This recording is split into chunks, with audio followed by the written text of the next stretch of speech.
So welcome everyone to the Norton Planning Board's meeting of Tuesday, November 15th.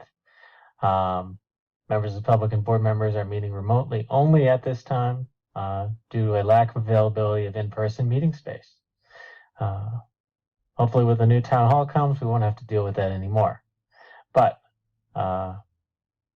just to restate everything that does appear on the agenda, this meeting is being held via Zoom. To join via the Zoom app, if you're not watching via that platform already, meeting ID is 638-929-1060. There's also a dial-in number available for those choosing to join by phone only. The meeting will also be available on Norton Cable Access, Channel 15.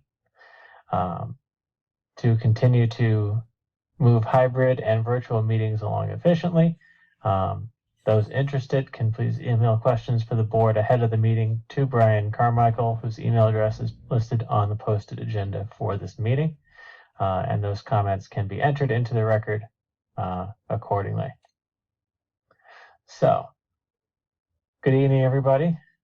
It's certainly dark enough out today after daylight savings. So we have a decent amount of items on our agenda, but I think we should be able to move through them fairly efficiently.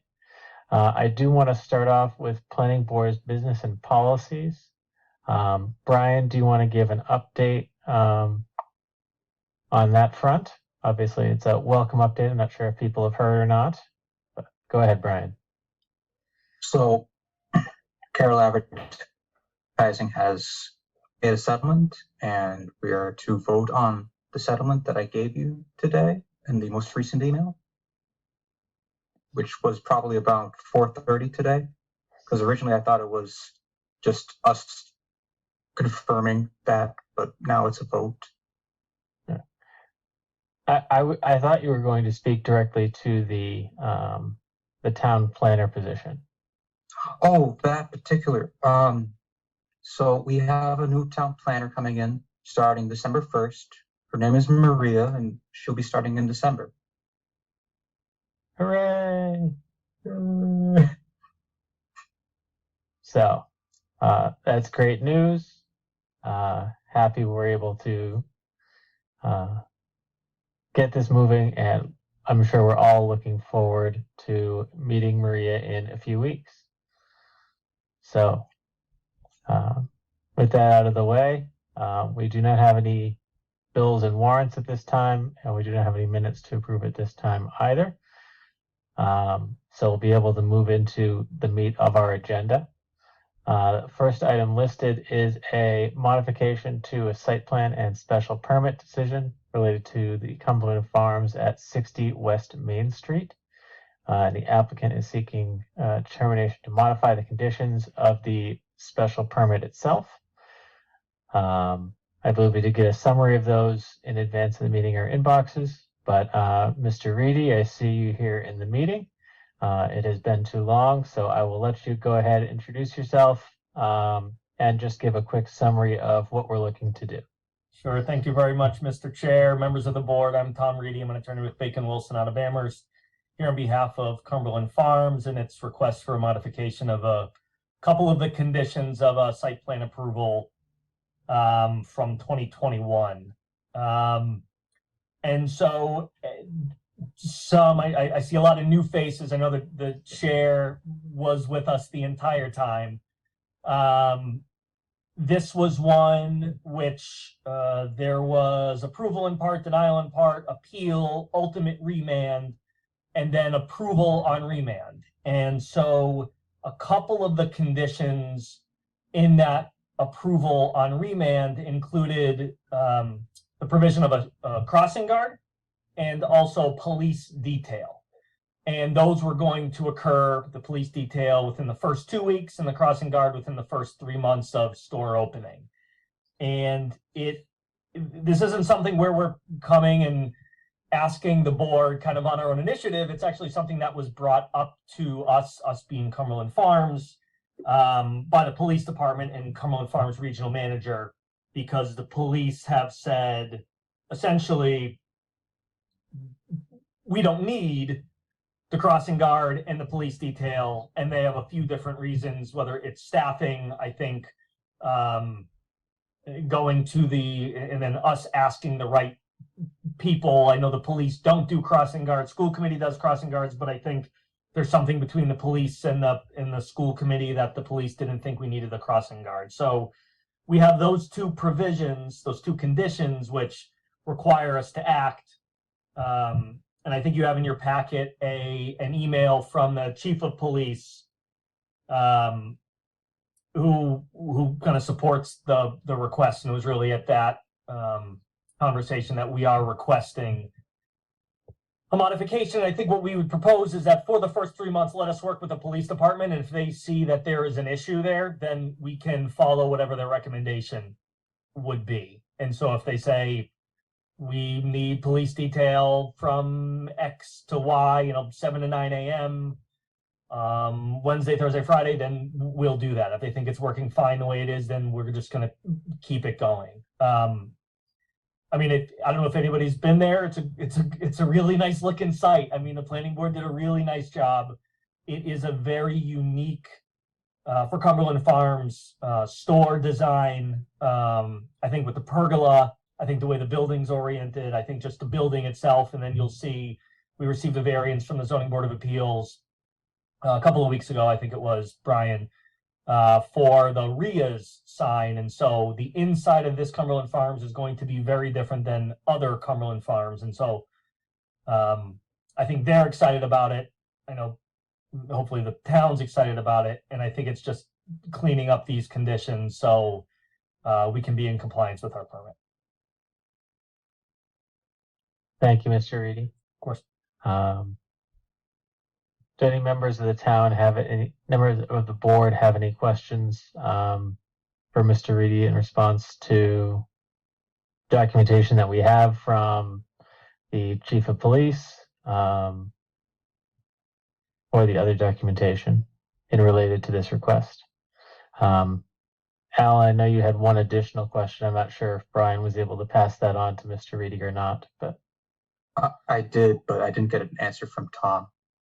Yeah, so we so, reached Alan, out if you want to just restate what your question was for the group. I believe it was regarding condition. I don't have it in front of me. I didn't open it. The last one in that section, right? 11. It was 11. I think it's 11, last one in that section. Yeah. I was figuring since they're already in violation of the special permit, might as well look at the other criteria and see what else they're in violation of. I guess my first question would be, when do they open? Exactly what day was it that they opened? I don't know off the top of my head. I can get that information too. I don't know when that was. It was Seems recently. Yeah, it was recently. It seems pretty specific since you're supposed to do certain things, upon opening. It seems like we should have been having this conversation a while ago. No? So I think this is something that occurred because Cumberland Farms began working with the police department. And then it was through the discussions with the police department where they said, we don't need to do this. And so I just want to, there's a couple of things like 8 and 9, the two conditions that we're talking about were crossing guard, police detail. Those conversations happened before opening. Condition 11, which I think you brought up, that's the one where we need to talk with Mass Department of Transportation. And if they want a crosswalk, then we have to put a crosswalk.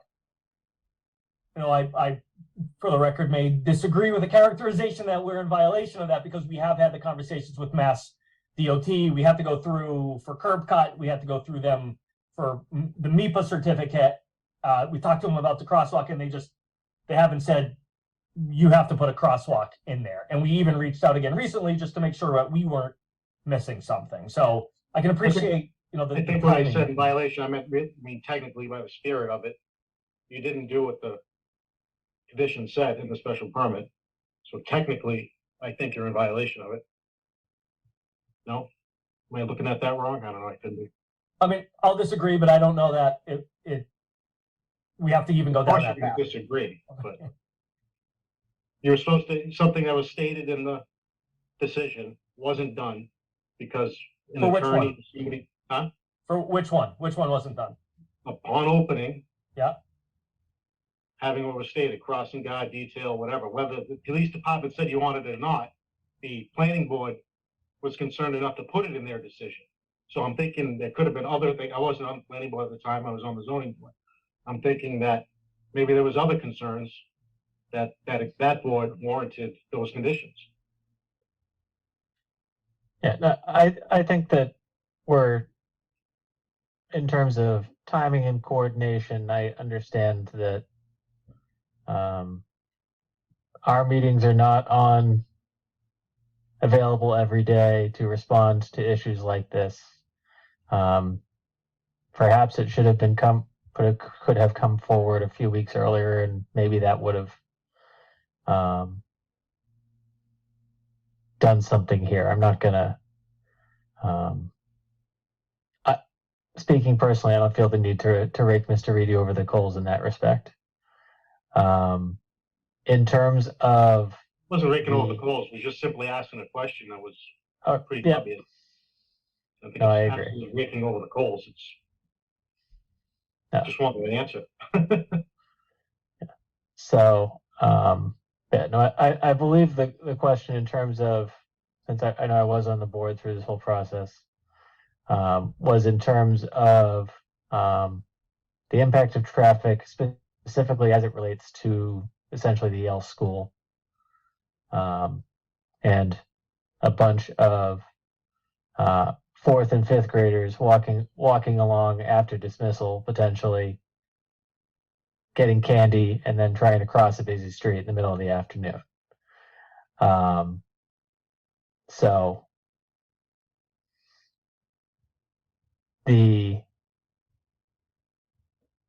Jim, I see you have your hand up here. I'll let you make your comments Yeah, here. Mike, there is a crosswalk with a light directly right at the Honeydew and the Yale School right across. Is that something that they're going to want to put two crosswalks in such close proximity to each other with that active light like that? Yeah, that's why we didn't think, like, they haven't wanted to so far. We asked Right. again, but you're precisely correct. They don't like mid-block crosswalks, especially in such close proximity to each other. That was my concern, is just I know that is activated right there at the school. I'm sure that was an original thought when they put the Honeydew there with the school in proximity. So I don't know if that makes sense to have that second crosswalk so close. That's all. Yeah, and the condition as it relates to crosswalk would be the feasibility of upgrading the existing crosswalk, not putting two piggybacked on each other. But yes, so So we as asked for that documentation for them to follow up and, send that to Brian, that there is conversations going on and we're not just being told there's conversations going on. yeah, I'm sure, Mr. Reed, I'm sure you can provide a documentation to that effect to town staff if there's a yes, we're still looking at it, or a just following up version of documentation just for our records. But yes, We can do that. okay. So we would leave condition 11 as it is. As it relates to conditions 8 and 9, the request here from the applicant is the modification to the decision.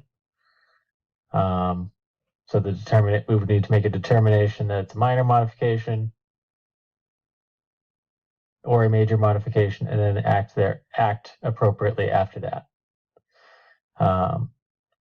So as it relates to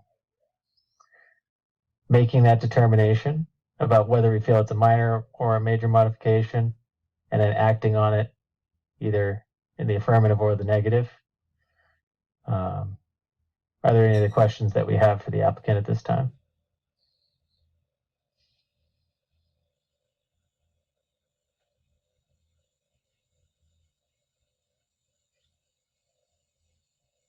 If there's nothing further, I'd make the motion to determine that this request is a minor modification of the decision. On the second. Okay. We have a motion and a second. Is there any further discussion on this point? Again, the motion is that it is a minor modification to the permit. Okay. Hearing no further discussion, I will be going through the roll vote since we are on hybrid. So, Eric, I'll start with you since you're the first one on my screen here. That's a major change. So Um, the motion is that it is a minor modification. So your vote is no. no, yeah, Okay. Wayne? Yes. I'm sorry, could you repeat that? That it's a minor modification? Yes. Okay. Jim? Yes. Laura? Yes. Ellen? Yes. And I will vote yes as well. Thank you. So that's the determination that this request falls under the minor modification to the decision.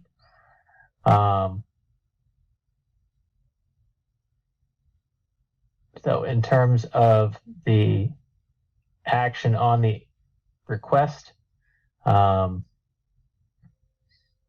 assumption is that we would just be looking to simply strike conditions 8 and 9.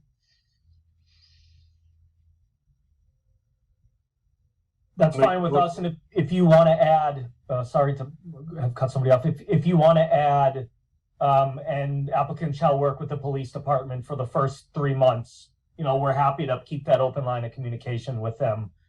We want to be sensitive to the sites. I mean, Tim, you're a part of the whole process too. We want to be sensitive to the site's location, so we're happy to work with the police.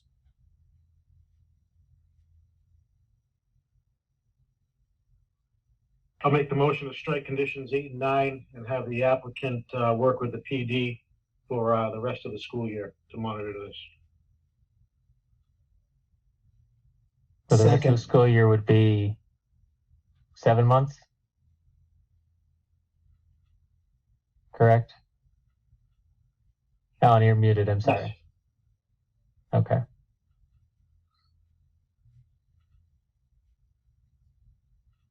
So we have a motion, and I believe there was a second. I apologize, I didn't see who it was. Second. It was Thank you, me, Jim. Tim. Okay.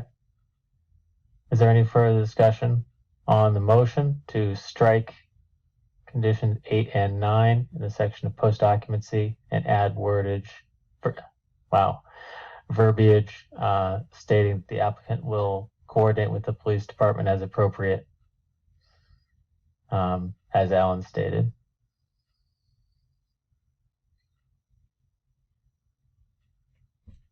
Okay. Hearing nothing further, I will again go through the roll.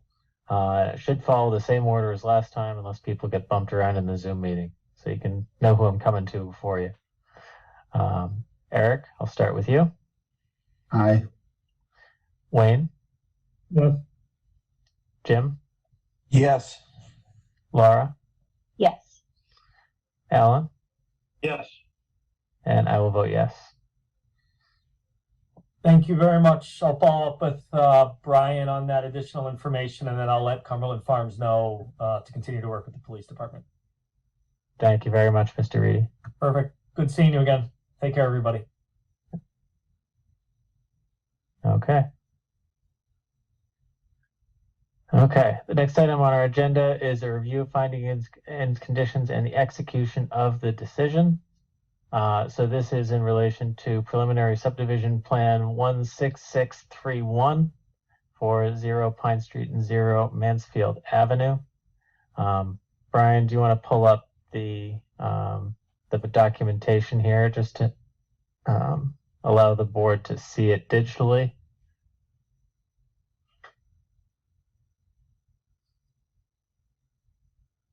There we go.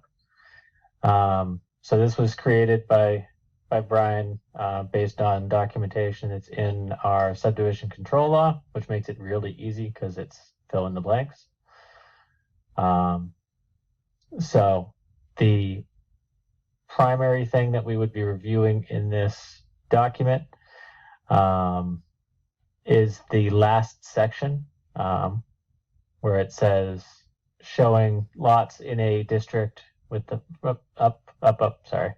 The last section of there, right after the colon, specifying the reasons why we voted not to approve the preliminary subdivision plan. And as it relates to this decision, what was written was overdensity in the zone they are in, the overall volume and scale of construction and fill in a low-lying and wetland area. They would need an in-depth review of stormwater due to the closeness of the reservoir, overall compliance with the subdivision regulation standards, including design standards under 5.1b regarding existing vegetation within 200 feet from the reservoir, and 5.4d on dead-end roads, as well as the difficulties of a sewer extension. Are there any additional, does anybody have any questions, comments as it relates to this decision? My only comment would be, do we want to add some type of language, because they would be required for a special permit, correct? That it not keeping with the character of the neighborhood, something to that effect, something to fall back on with the special permit being denied, or would be hard to approve. Yeah, I kind of felt that was covered in the density argument, but it's all tied kind of to the same thing. That I don't disagree agree with with you that. there. Yep, no, I know what you're saying with it, more with the density. That's what I kind of get, that not fitting with the neighborhood. I'm fine with it if everybody else is, I guess. And Laura, I did manage to find all of those sections that you brought up related to the 200 feet from the reservoir and all that stuff. It took me a minute, but I found it.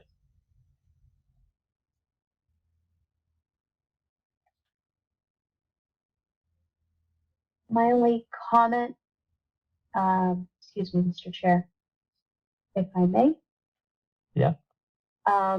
With regards, and again, it's just a technical thing, the Norton Subdivision Control Law 5.1, B and D, Boy and David, are lowercase, not capital.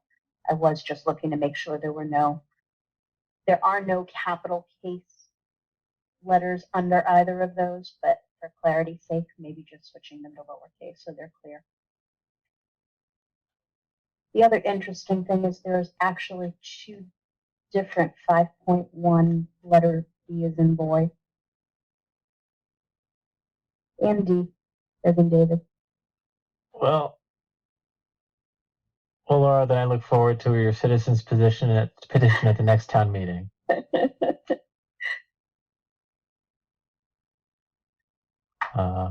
I'm certainly not going to renumber the articles at this point, but no. The absurdity is noted. Yes. Yep. Okay. Okay. So Brian, if you don't have any issues updating just the B and D on that last line to lowercase to match the letters in the actual regulations, we can have that filed appropriately. Will do. I know that a lot of the details of this decision were given to the applicant directly during the meeting, and they've also, I think, gotten a bit of an email readout as well. So, okay, that takes care of that agenda item. We have a hand up. Sorry? I said we have a hand up. Oh, I'm sorry, I did not see that.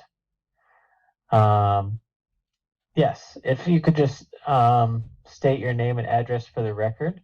And if you would like to turn on your camera, you can. You are not required to. Thank you. Can you hear me? Yes, we can. Thank you. Thank you. This is Cheryl Senior, 169 Reservoir Street.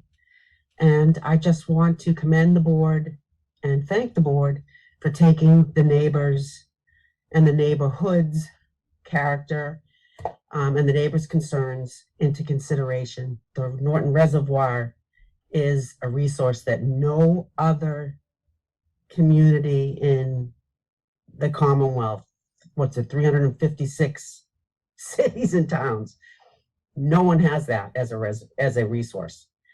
And protecting it should be of utmost importance to the boards in town.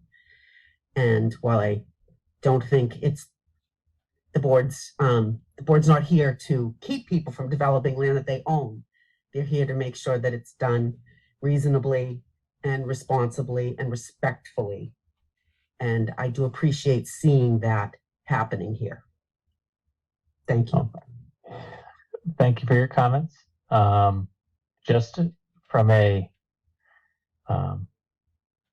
since the order of operations for planning board processes is not always clear to everybody outside of the planning board and sometimes within the planning board, this is relates to a preliminary subdivision, which is not a quote unquote binding decision. The applicant can still come back with a definitive subdivision plan, hopefully incorporating some of the feedback that we gave them. That is a filing that would be noticed to all the abutters, etc. So the applicant, this is just one part of the process, but thank you for your thoughts. And Ms. Senior, if you don't mind, I'm just going to see if you don't mind lowering your virtual hand here in the Zoom meeting. Otherwise, the OCD part of my brain will keep thinking that you have a question, even if you're all set. But thank you. With that, I will move on to the next item on our agenda, which is a public hearing for SP 16698 for 469 and 475 South Worcester Street. Brian, do you see somebody representing this applicant here on the Zoom meeting this evening?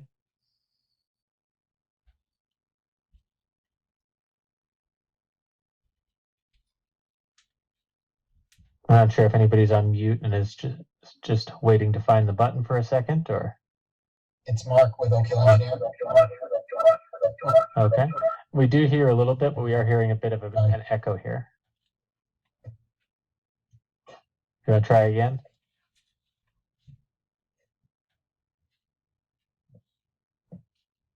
All right. Mr. Mariano? Can you guys hear me? Yes. Yes, we hear you a bit better now. Thank you. Thank you. All right. Yes, my name is Mark Mariano, and tonight I'm representing Kelly Goff and Barry Close for a special permit for a common driveway at 475 South Worcester Street and 469 South Worcester Street. Do I need to bring up any plans or anything, or? I think we should, if you want to pull them up and share, you should have the ability to share your screen. Otherwise, we can also do that. All right.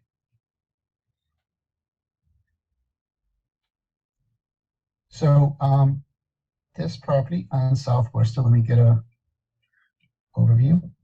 Do apologize, I'm actually doing this from my car because I had another meeting tonight.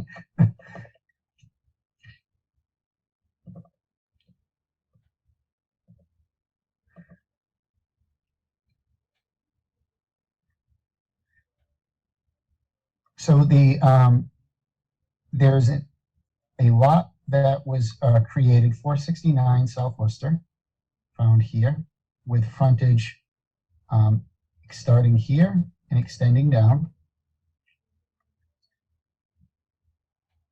And 475 is about right here. And the property is approximately, the proposed house is approximately 726 feet from the road.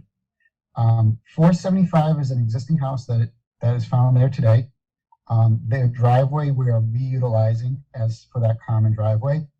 And we are meeting the requirements of that, required for the driveway, which is a 12-foot width and a 16-foot clear space.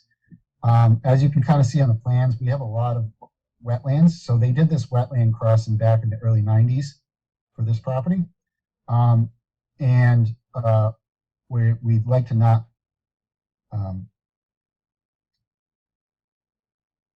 cross it again as we're done today. So that's why we're asking for the special permit for 469 and 475 South Worcester.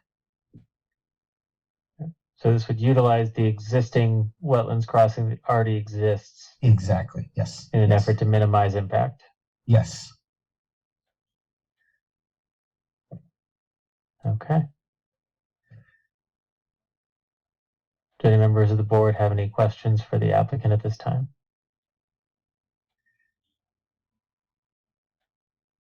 One quick one, Mr. Chair. Was the fire department notified of this and or looked at this plan?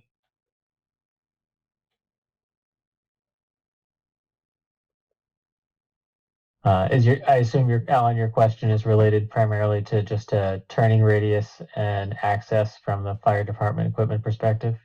Correct, and it being such a long driveway, just getting even longer.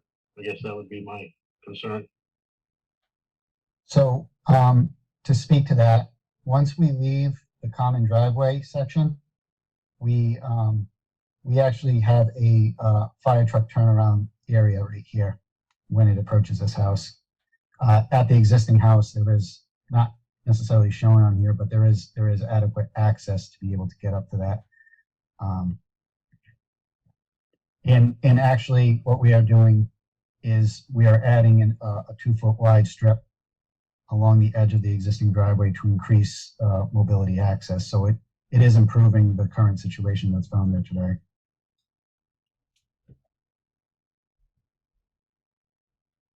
So the answer is no. I haven't personally, but I don't know if Brian or how these plans were shared with the departments. Understood. Brian, I know the fire department's notified of all these projects that come into the system. Do you know if they were able to review this one? No, not yet. I just realized I didn't put them on for the sign off, so I just did now. Okay.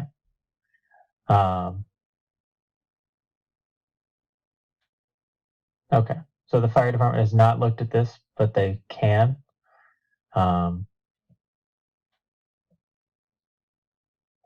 Yes. And just to simplify, Mr. Marno, we've already done the turning radiuses and run the truck up the virtual driveway, correct? So Yeah. So I did everything to try to meet NSF and National Fire Protection Association for a turning around for the new home. okay. So, Mr. Chair, I was going to say, would Mr. Murray, would you be open to a condition on the decision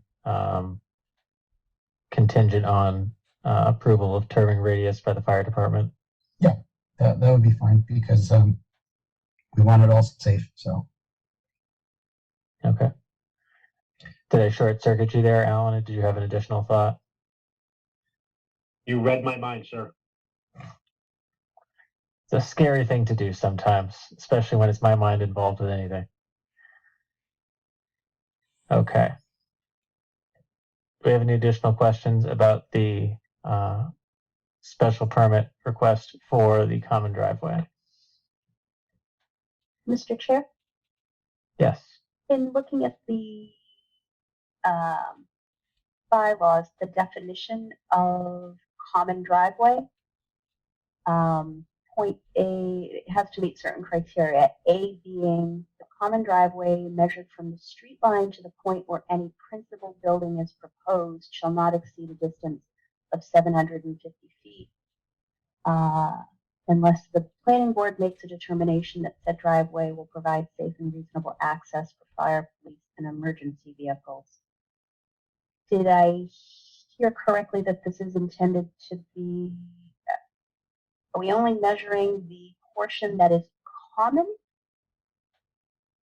Or do we measure the whole thing?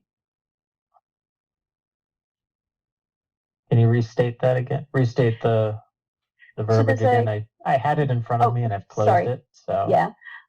Distance of the common driveway measured from the street line to the point where any principal building is proposed shall not exceed a distance of 500 feet. I would assume it's from the street. Okay, and it goes all the way to the new building. It is not limited to the portion of the driveway that would be considered common, meaning up to the first house, the existing house.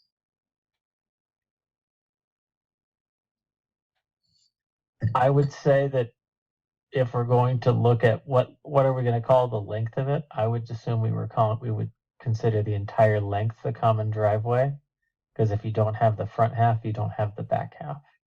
Okay. And the further house is the one that is being proposed. If it was the opposite and the further house was already existing and the newer house was the one being proposed, then I would maybe think of it differently. Okay. But the other question that I had was in regards to design criteria. C, center line intersection of the common driveway with the street center line shall not be less than 45 degrees. Can the engineer show us where that calculation is? There's a lot going on here. So we're intersecting the street right here. And it's about 70 to 80 degrees perpendicular to the center line of the street. Okay.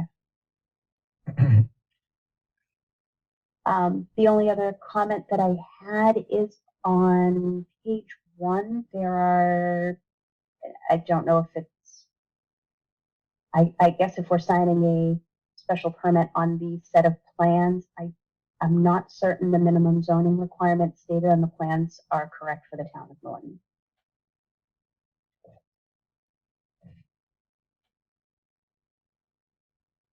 in terms of the, It states that the frontage should be 200 feet, and I believe our bylaws are 150. It doesn't look like the front yard nor the rear yard calculations are correct, and I don't notice any zoning bylaws in here with regards to the accessory building that looks like it's being proposed. Oh, so the R60, sorry, so the R60 should be 150. Correct. And then Yeah, that's easy. I can update that. front yard should be 40 Front should be 40. Okay, that's fine. and rear should be 15. Okay. so all of the setbacks and frontage requirements that were listed on the document were more stringent than what was necessarily required by the underlying zone. But If I'm shorthanding that, basically. yeah, everything on the property is designed and we're far exceeding that, but I can update those 3 comments. That's straightforward. Okay. Yeah, we're 100 to 242 and 107.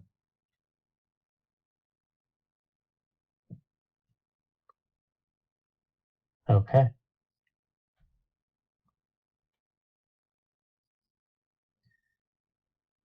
Do we have any additional comments or questions for the applicant at this time? As this is a public hearing, I'll also see if anybody else on the Zoom call, members of the public, would like to ask any questions or clarification.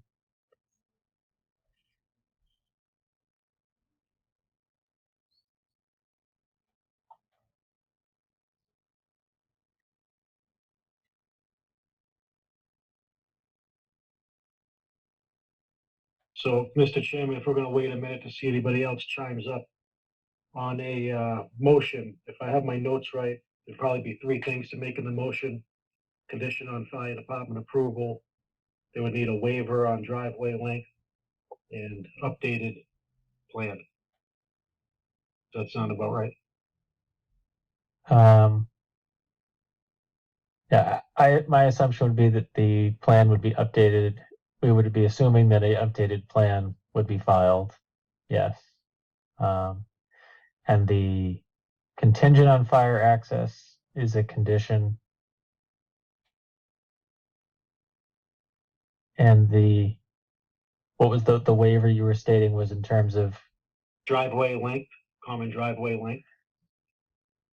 yeah, so it's and that's, I believe, a finding that we would have to make, yes.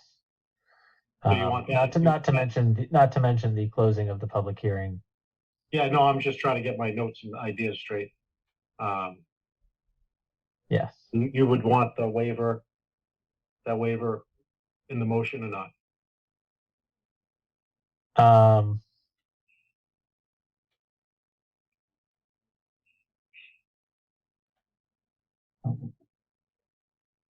I think the finding is its own vote, and then the condition is a condition for the motion itself. Does that make sense? So you want a separate motion for the waiver of the Yeah. motion to approve the waiver? It would be a And- motion. And that would go into the introduction of the board made a finding that this in that intro part of the decision.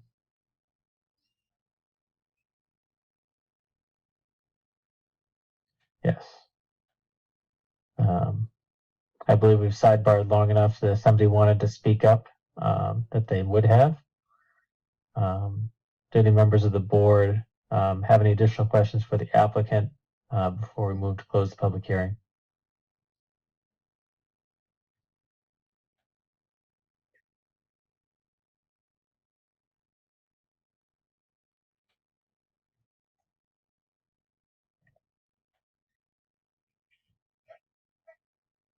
A motion to close the public hearing.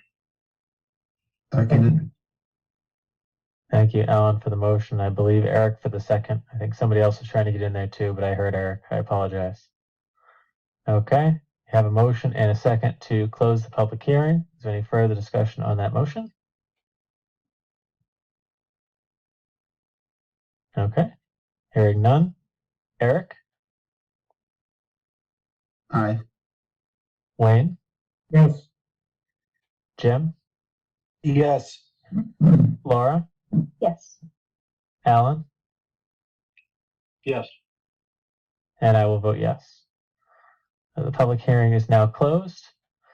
Would anyone like to make a motion as to the finding as it relates to adequate access?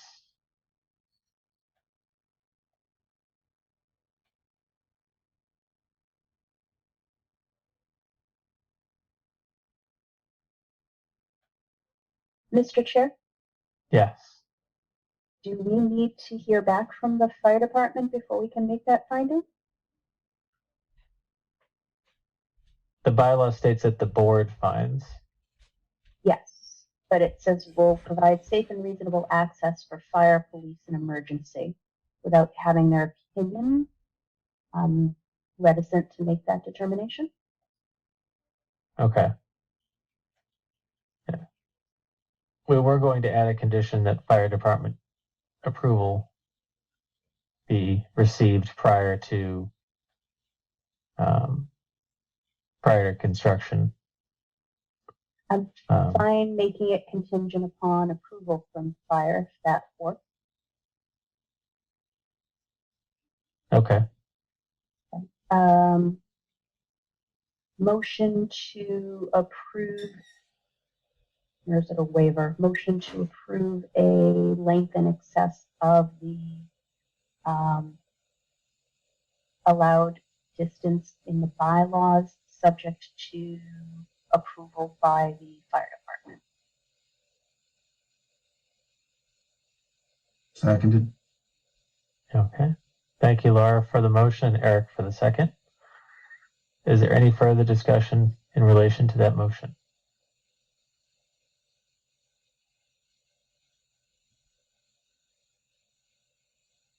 Okay. Hearing none, I will go through the roll again. Eric, Yes. Wayne, yes, Jim, Yes. Laura, Yes.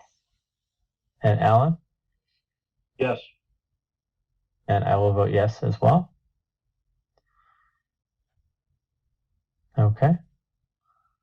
So that waiver has been completed, and then the remaining action would be a motion, again, contingent on fire department approval. And any other conditions that members feel appropriate. I would motion to approve with standard conditions with the addition of the fire department approval. Second. Thank you, Alan, for the motion and Jim for the second. Is there any further discussion?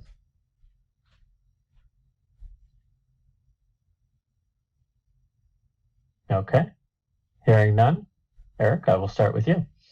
Yes. Wayne, yes, Jim, Yes. Laura, Yes.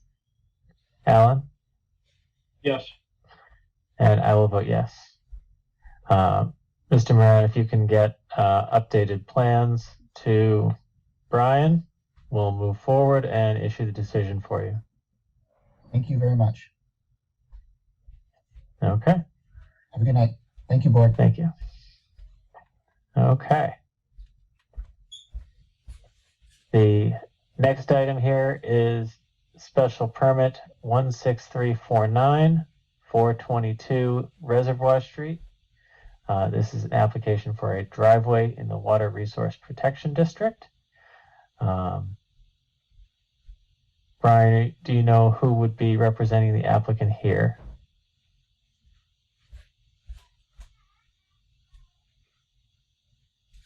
Mr. I see. Chair, if I may, I'm Al Loomis of Mackenzie Engineering here on behalf of the applicant. Please, yep, go ahead. When we're in a physical room, it's very easy to see who's getting out of their chair. That is obviously not something we can do at this point. Apologize for the delay in response. No, that's fine. For the record, I'm Alan Loomis of Mackenzie Engineering Group in Norwell, Mass, here on behalf of the applicant, Soraya Bandelli and Bogdan Dumitrescu of the trustees of the Bandelli Dumitrescu Realty Trust. They own property at 422 Reservoir Street in Norton. It's the site of an existing building with 5 units, dwelling units within it. Primary access to the property is over an existing 30-foot right-of-way along the easterly sideline of the property, actually on property of others. They have rights over that, and there also happens to be a 10-foot wide right-of-way on the westerly side of the property, not available for rights to my knowledge. The trust is hoping to create its own driveway. It currently shares the right-of-way with other abutters, and they are making an effort to have their own access off of Reservoir Street, and in the process also expand their parking to suit the number of units in the existing 5-unit building. It is within the Norton Water Protection Resource District, and they are expanding the amount of impervious area from 4,268 square feet to 7,627 square feet, which includes the roof area of the dwelling itself, the multifamily dwelling. Because it's in the Water Protection Resource District and we're increasing the pavement, the zoning bylaw requires under section 175 14.5D6 of the bylaw, where there is a provision that requires a special permit where the use will render impervious more than 15% or 2,500 square feet of any lot, whichever is greater. The lot is currently, it's comprised of 27,580 square feet. It's not a very large lot. And they are trying to actually improve the situation for parking. So that section of the bylaw that I just spoke of requires that a system be provided for groundwater and surface water recharge that does not degrade groundwater or surface water quality. To that end, if you look at the plan, the existing parking is outlined and it is not hatched. The proposed parking area is outlined and does have hatching. It appears as a darker gray on the plan. We're proposing along the easterly side an L-shaped stormwater. It's really more of a rain garden, a swale that doesn't have an outlet. So it provides storage and treatment of the surface water, the runoff from the proposed and existing pavement. It's designed to hold 1 inch of runoff over that pavement area, which is the standard under the stormwater management regulations for groundwater quality. It's actually the higher standard for groundwater quality, where there's, for instance, it would be required as an example for a large parking lot, maybe for a car dealership or something like that, where there'd be long-term storage of vehicles on the parking lot. So we don't really qualify under that, but due to the sensitivity of the area, being the Norton Reservoir, we're providing the 1 inch of treatment to that runoff.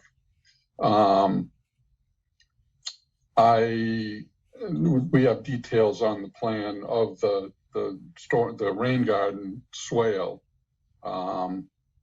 that show how we're treating the water. I think it's important to note that there's currently no treatment of the runoff from the existing parking area. The existing parking area, by the way, is accessed over that 30-foot right-of-way along the easterly side, and it currently has parking that turns head in from that shared driveway and requires backing out into that shared driveway to exit the site. So this is an improvement for the parking situation. Again, it provides access within the property that, to serve that property, as opposed to sharing that driveway. And I believe I would open it up to the board for questions if you have any. Okay, thank you. Just Mr. Loomis or Brian, with this question for you. Do we have any kind of documentation or review of the rain garden calculations and those figures? Documentation has been submitted. We actually applied through the Conservation Commission and this has been reviewed by the stormwater agent, John Thomas, is my understanding. And he found it to be an acceptable approach. I don't know if he is on tonight to speak to that, but Austin from our office actually submitted all the calculations and had a site meeting with Mr. Thomas and perhaps some of the board members, I'm not sure, to review the application. So he's certainly aware of it, and to my knowledge is on board with the calculations and the approach. Okay.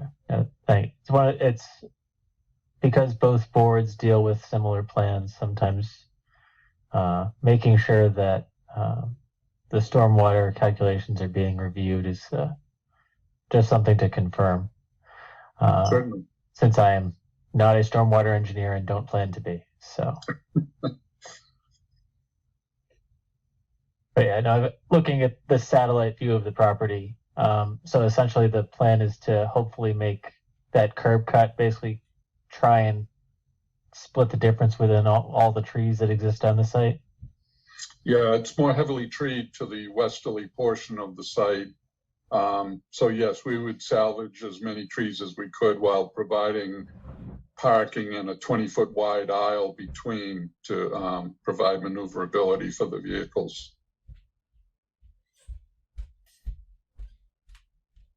Even at that, we still have room to provide the swale along the property line outside of the limits of the parking and within the property. So, some of that will be where the existing parking is now, but That's correct.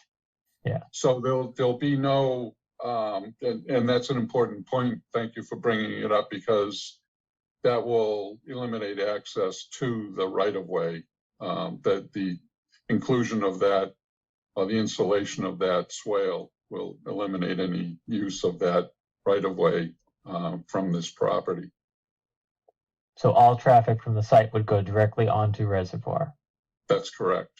as opposed to going through what I'm sure is never a conflicted movement with a driveway directly across from it and other driveways using the shared access.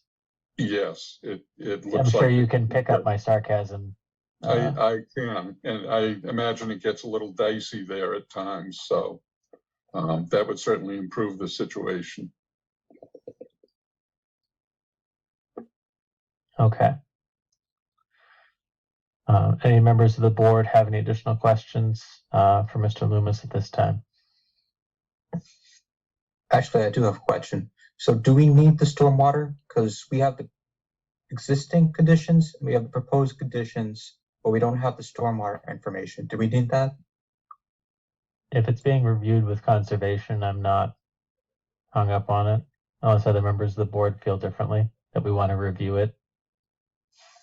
Mr. Chairman, that was gonna be my question. It sounded like to me it's outside of Concom's jurisdiction, but they ran it by the conservation agent.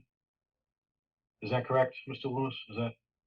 That, if I may, Mr. Chair, yes, it is correct. Austin met with John Thomas on site and has submitted the calculations. We'd be more than happy to share it with the board. We can submit by email or send hard copies, whatever you would like. But yes, it has been reviewed. I was gonna say, it would have been good to have that in writing, obviously. And Mr. Chair, I don't know if we could also do that as a condition, as verification or a sign off from conservation, if that's appropriate. We could do that. The alternate would be to continue to a further meeting. Whatever anybody's comfortable with. I'm comfortable with the condition. In Antarctica.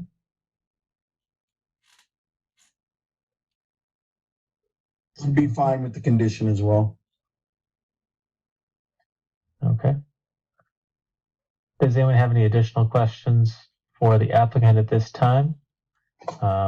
Otherwise, I do see we have a number of other people on the call from members of the public. So if anybody from who has joined the meeting virtually would like to ask a question, please raise your hand in the virtual meeting, just as this nice person has already done to demonstrate. So thank you very much. And if you would like to please state your name and address for the record, please, and go right ahead. Hi, good evening. My name is Megan Lee. I'm here with my husband, Josh Lee, and we are the owners of 424 Reservoir Street. Okay. And just to confirm, 424 Reservoir Street is essentially behind this property, closer to the water? That is correct. Yes, so we are the owners of the driveway that both the properties in front of us have the right of way to. Okay. And so I'd just like to start by thanking Mr. Chair and all the members of the planning board for their time and service to the town, and just for the chance to be here in this forum to voice some feedback about the plan that Mr. Loomis just presented. We certainly appreciate the efforts to establish more dedicated parking for the tenants, service vehicles, maintenance vehicles, visitors, and really anyone who is trying to access 422 Reservoir Street. And I would say at this point in time, we have two main reservations with the plan in its current format that we'd like to bring to the board's attention.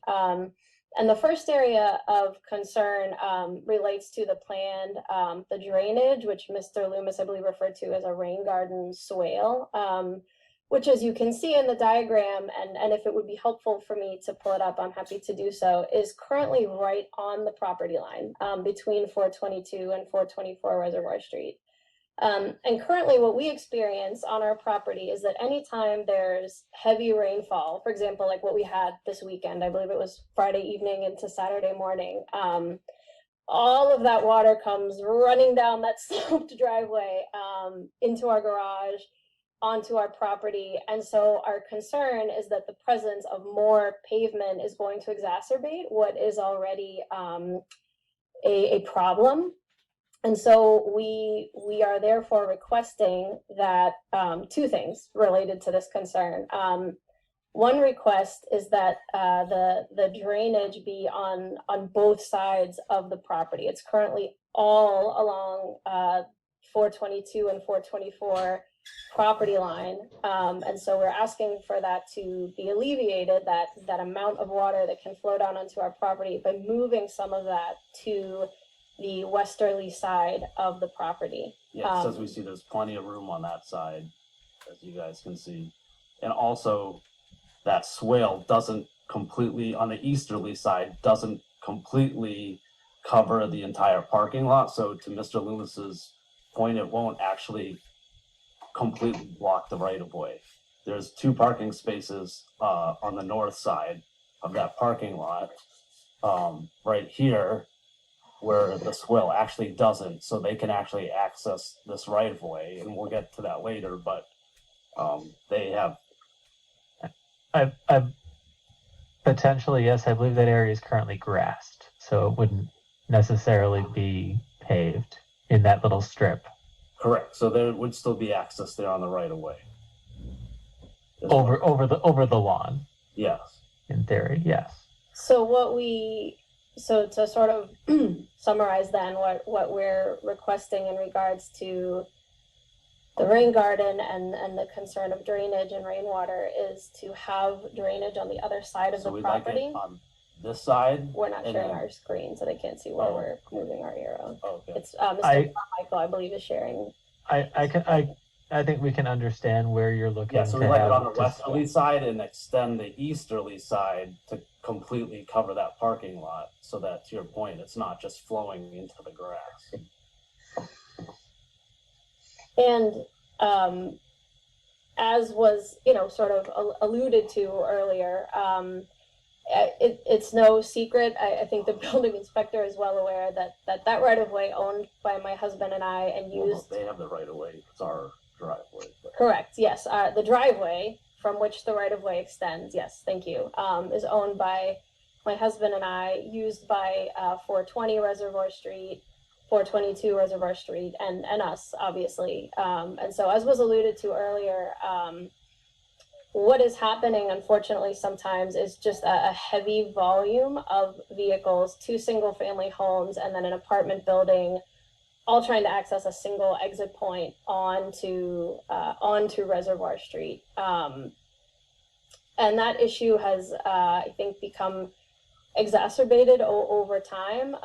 Shortly after my husband returned from his most recent military deployment, it became apparent to us that the owners perhaps didn't fully understand the boundaries of the property that they had purchased. And that's why we're kind of where we're at. But... And that's part of what brings us here this evening as well. We believe that it's in the best interest, really, of all parties to have a more visible separation of the two properties, because what is also happening is that we currently, together with Mr. and Mrs. Weatherby, the owners of 420 Reservoir Street, are bearing all costs of maintenance of the driveway and that right of access to the tune of $9,000 that we have spent this year alone to repair crushed pavement, broken sewer pipes, and that's a substantial cost for our family. Multiple properties are benefiting from that, and yet it is falling to us Yeah, the two houses. to while bear the that apartment cost. building is using that whole driveway parking lot, and we could make that forum argued, but we think they caused that because they had a dumpster truck that we asked to move multiple times and they refused. And we ended up with a broken sewer pipe, broken driveway that Mr. Weatherby and us just incurred the entire cost, and they haven't offered to use anything, even though the majority of their cars are using that driveway. So for those reasons, yeah, we're asking. And so we see in this parking or this special permit request, really what could be a very helpful thing to do, which would be to extend that. It looks like it's about 2 parking widths to extend that drainage ditch up to sort of fully make a more permanent, if you will, boundary between the two properties. Okay, understood. Thank you very much for your comments. Sure, thank you for your time. Mr. Chair, I was going to give you a follow-up, Mr. Loomis, if you don't mind me cutting you off there a little bit to start. No. Just to clarify with the stormwater calculations for the rain garden itself. The rain garden, there's currently no treatment or capture of the runoff of the existing parking lot. And the rain garden itself is sized to capture an inch of runoff for all of the impervious surface of the lot, correct? That's correct. Yes. And if I may speak to, I'm sorry, I'll let you finish, Mr. Chair. I was just going to say, obviously the rain garden is I'm going to call it a ditch. It's not a ditch, but speaking to the concept of a quote unquote barrier between this lot and the shared access, setting aside the fact that there's an easement there, is the rain garden a feature which would dissuade people from driving over it and potentially damaging it and limiting its effectiveness over time? Or is there some kind of barrier or something to keep people from doing that? So in answer to that, Mr. Chair, the rain garden is going to be about 1 foot deep, and it's relatively narrow, so it would be somewhat abrupt in terms of being able to drive over it. We're also proposing plantings within the rain garden that would certainly discourage the use as a means of exit from the parking spaces. We would be happy to extend that rain garden to the north to speak to Mrs. Lee's concerns about accessibility of those last 2 spaces to the right of way. That's a simple matter. We can add that to the plan, show that extended stormwater feature. As to adding something to the westerly side of the property, if you look at the grading on the plan, we show that all of the runoff is being directed basically from west to east that would fall within the pavement. So none of that pavement would contribute flow around to the westerly side of the property. So I don't know that a feature over there would really do anything with respect to the parking. it's designed to drain towards that L-shaped swale. So that's reflected in the spot elevations that we show, and we show actually a 112 contour and a 111.5 contour. And we show spot elevations in the corners of the proposed parking area that indicate that all runoff would be directed from west to east and towards the swale. And I would also like to add that Mrs. Lee expressed concerns about traffic within that right-of-way. This certainly solves that by providing separate access to Reservoir Street. And I hope I addressed everything. Okay, but to summarize, the grade of the lot means that gravity will pull water down in that direction. So short of digging up the entire area and making it lower, there's no way to do drainage anywhere but what you've shown on the plan. It wouldn't serve a purpose. The soils, from looking at, we haven't done soil testing on site, but from soils mapping, it's supposed to be sandy soil, at least underneath. So that would tell us that it's well drained. Mr. and Mrs. Lee may have experience that they're taking some runoff in the heavier rains that we've been receiving, it seems somewhat frequently lately. But in terms of addressing anything that comes from the proposed parking area, it's graded to accept that runoff. And I should mention that the 1 inch of rain is not insignificant. If you get 1 inch of rain, even over the course of a day, it's I think most people would say we get heavy rain.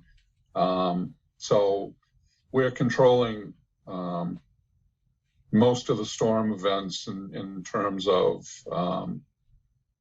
being able to capture that and treat the water. That's what is significant about the rain garden, is that we're capturing the first flush from the pavement.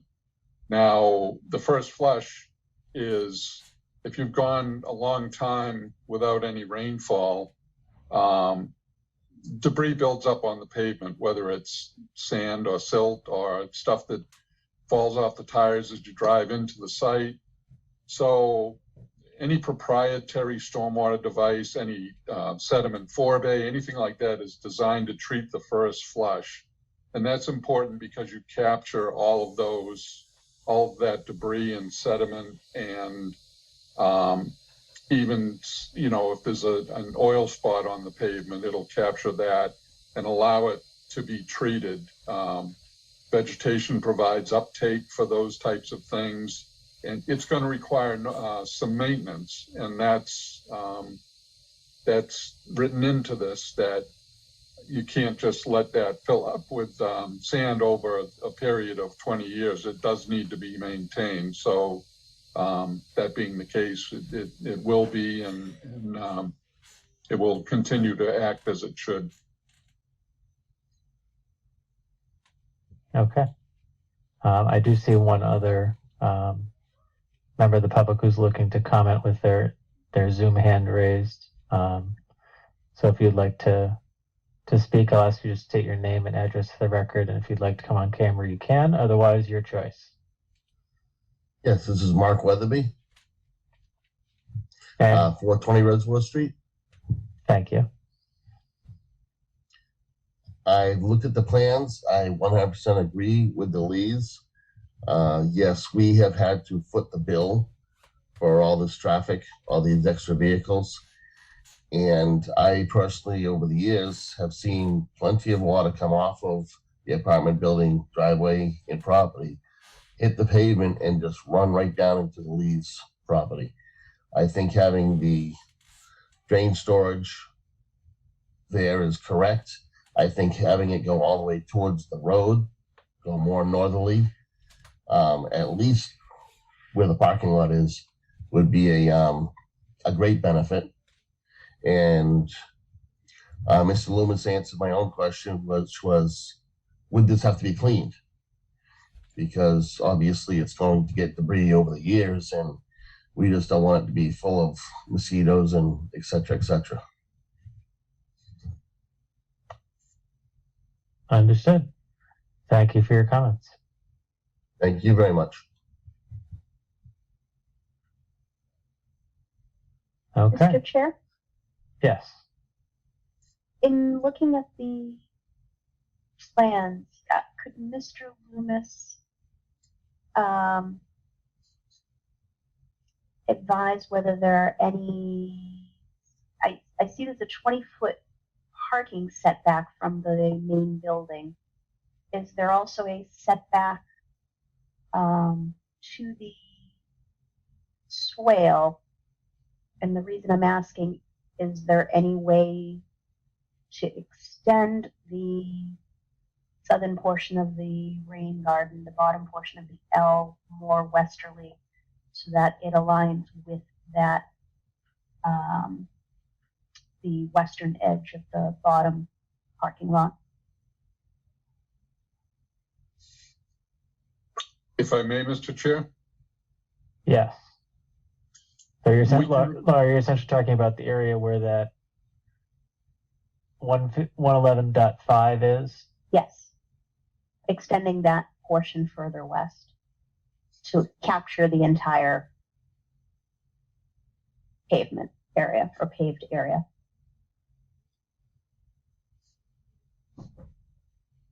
Is there any benefit to that? If I may, Mr. Loomis, Mr. Chair? I'll stop cutting you off and let you speak. No worries. We can certainly extend that leg of the swale as well. My only comment would be is we'd want to leave some kind of flat access around the house, so we wouldn't extend it right up to the house itself. But the other thing we can do is maybe append or amend the grading to indicate that it's really designed to go there now, but it's not evident from the plan. If you look at the direction of the line that represents the 11.5 contour, drainage flows perpendicular to a contour.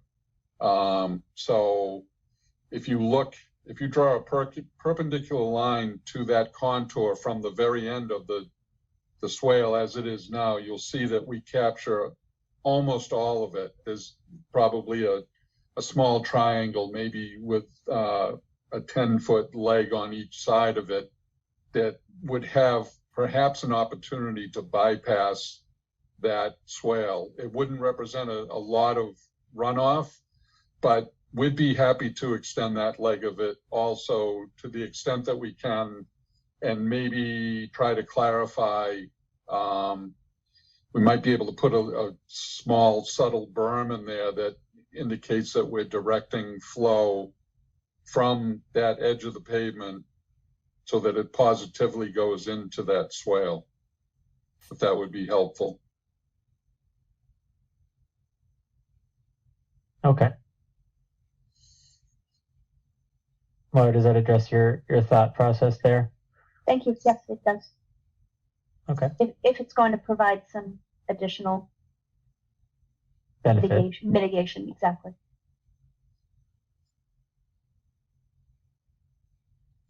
Okay. I do see Ms. Lee with your virtual hand up there. I'm just gonna ask the board one more time if they have any further comments for the applicant based on those thoughts before we get too far off track. And then you can keep your hand up. I'll be right back to you in a minute. So.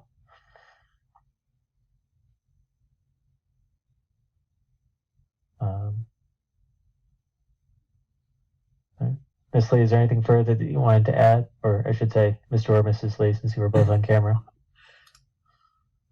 Yeah, thank you, Chair. I'd just like to say, Mr. Loomis, thanks for answering those questions. So, like I said, I think if we extended that swale more north to cover the entire parking lot, just because, like you said, the way the grade is, I think we're fine with that.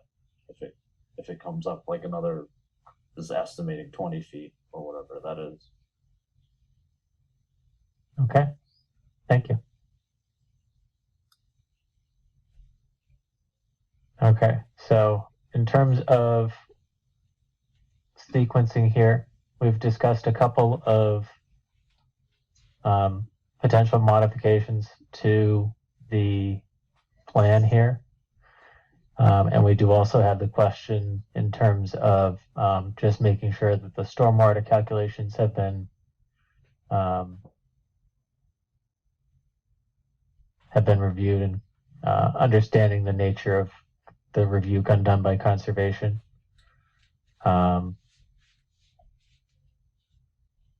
Mr. Loomis, our next scheduled meeting is the 29th of November. If the board sees fit to continue this to a future meeting, do you have any objection to that? That would be fine, Mr. Chairman. And in terms of turnaround of adjustments to plans, all of that makes sense for you, or would you prefer more time in between? No, I think that would be more than adequate. The requested changes are not major, certainly in nature, so we can certainly address those and get it back to the board in a timely fashion. I make it a habit not to try and speak for other people's workloads, so.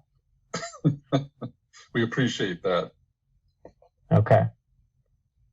Any members of the board have any further questions or comments at this time?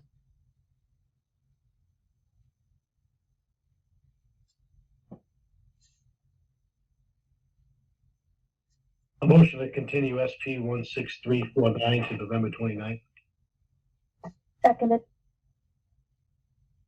Okay, we have a motion and a second to continue to the 29th. Is there any further discussion on the motion? Okay, hearing none, I'll go through the roll again. Eric, Yes. Wayne, Yes. Jim, Yes. Laura, Yes. Alan, Yes. and I will vote yes. So, Mr. Loomis, if you can get that documentation together, we will see you again soon. Thank you very much. Thank you all, board members. Thank you. And thank you to some of the abutters who joined us as well. Okay. Good night. Yeah. Okay, we have one more item under the public hearing section of our agenda, and then we have one more item to address, which Brian mentioned earlier. So we'll finish off the public hearing section first. This is a continuation of definitive subdivision 13932 and special permit 14704 for 0, 126, 128, 154 Pine Street and 0 Wood Road. The applicant is seeking a continuance to the meeting of the 29th.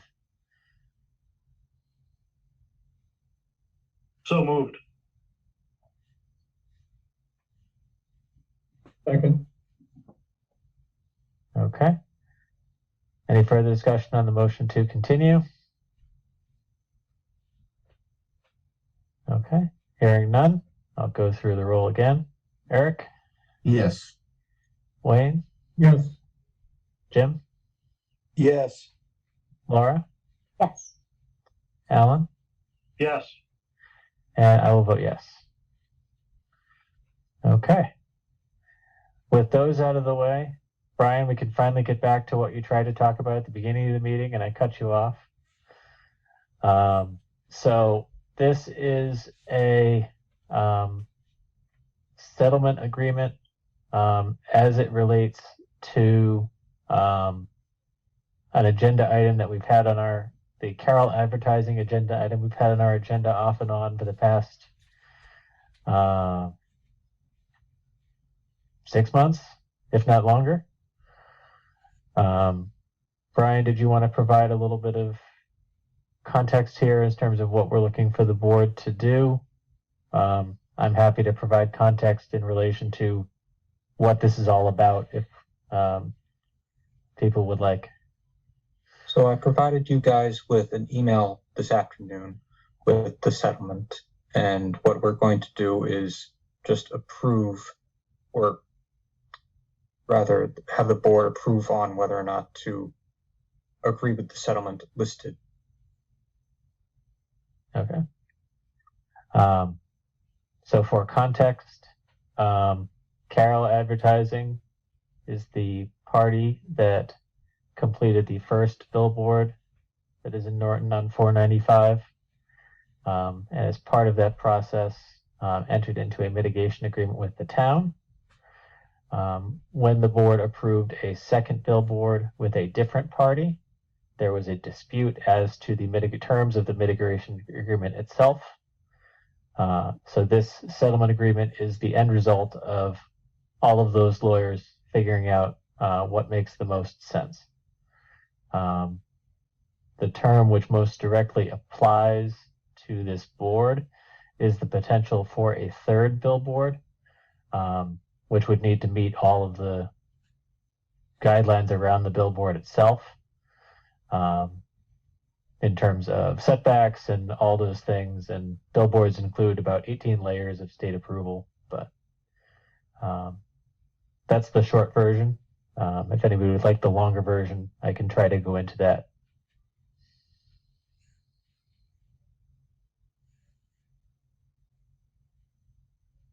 Otherwise, we would just need a vote to approve the agreement.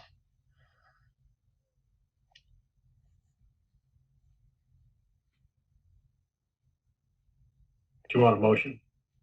We would need a motion, yes. So I'll make the motion to approve the settlement agreement. Second. Okay, thank you, Alan, for the motion and Jim for the second. Is there any further discussions, questions about this agreement or about the motion?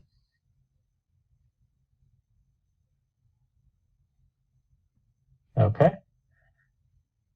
Hearing none, I will move forward to the roll. Eric? Yes. Wayne? Yes. Jim? Yes. Laura? Yes. Alan? Yes. And I will vote yes. Okay. Brian, I think that concludes all the things we needed to accomplish this evening. Is there anything else anybody would like to share with the board at this time? I'd like to say for the record, I hate Zoom meetings. Well, you know, Thank you. That will be I can only do what I reflected. can. Thank you. That will be reflected in the minutes appropriately, and we will make sure that. No, I'm just kidding. Mr. Chair, Yes. I did see that at the select board meeting, Mike Units mentioned that the upstairs meeting room is now wired for hybrid meetings. Can you remind us, is that where meetings pre-COVID used to take place? No. Okay. No. That the So that's the I place believe outside my office? Because you've seen where I work in the town hall? Yes. So it would be it's- that table. It is functional as a potential meeting area for the board and a minimum number of applicants and or abutters. I would say anything beyond that, and you are asking for a fire code violation. Yeah, I just I'll tell you, Laura, we had almost every single zoning board meeting I was on, we had in that room, and it's impossible, especially with any amount of people. Yeah, well, I know because usually we were downstairs meeting Yeah. in the select board room at the same time. Correct, nice and Yeah. loud. Yeah. But yes, no, it is a potential available space, but probably not for a meeting where we expect a significant number of abutter comments. Okay. I I didn't know if that's where. That in Zoom. Yes. Yeah. While we're on this subject, Brian, I think if the definitive subdivision comes back for Pine Street and Mansfield Avenue, we should consider the middle school or another venue with significant seating. Understood. The media center, I think, would be a minimum. But that is, I think if that project is noticed, there will be a significant attendance at that meeting.